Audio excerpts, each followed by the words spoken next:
আমার এক শিক্ষক কালকে স্ট্রোক করেছে, তাকে উত্তরাতে কালকে আমরা দেখতে গিয়েছি। আমাদের এই কষ্ট সরকার আমাদের কষ্ট বিবেচনায় নিতে চায় না, আমাদেরকে বাস্তবায়ন করে শহীদ মিনার মেনে ফেলেন। আমরা এখান থেকে যাব না, আমাদের লাশ যাবে। সকলকে ধন্যবাদ।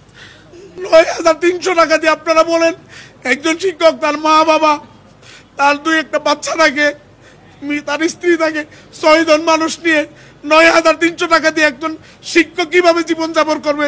আমরা গোটা জাতির কাছে প্রশ্ন রাখতে চাই। এই রাষ্ট্রের উচিত এই শিক্ষা ব্যবস্থাকে বন্ধ করে দিয়ে সবাইকে ছুটি দিয়ে দেওয়া। আমরা সিএনজি চালাইয়া, রিক্সা চালাইয়া, দিন মজুরের কাজ করে, কৃষি কাজ করে আমাদের বাচ্চাদেরকে নিয়ে জীবনযাপন করব। প্রয়োজন আমরা এখানে মরে যাব, আমরা আমাদের দাবি থেকে চুল পরিমাণ আমরা বিচ্যুত হব না।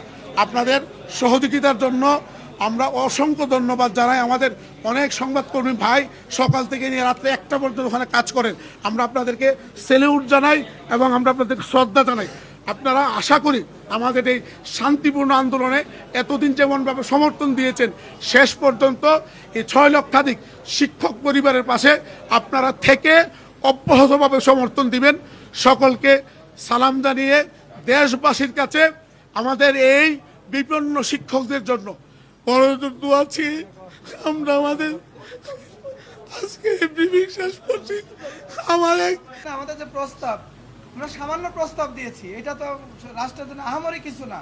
এটা সকল রাজনৈতিক দল, পেশাজীবী সংগঠন আমাদেরকে বলছে। ৯,৩০০ টাকা দিয়ে আপনারা বলেন একজন শিক্ষক তার মা বাবা তার 2-1টা বাচ্চা থাকে, তার স্ত্রী থাকে, 6 জন মানুষ নিয়ে ৯,৩০০ টাকা দিয়ে একজন শিক্ষক কিভাবে জীবনযাপন করবে? আমরা গোটা জাতির কাছে প্রশ্ন রাখতে চাই।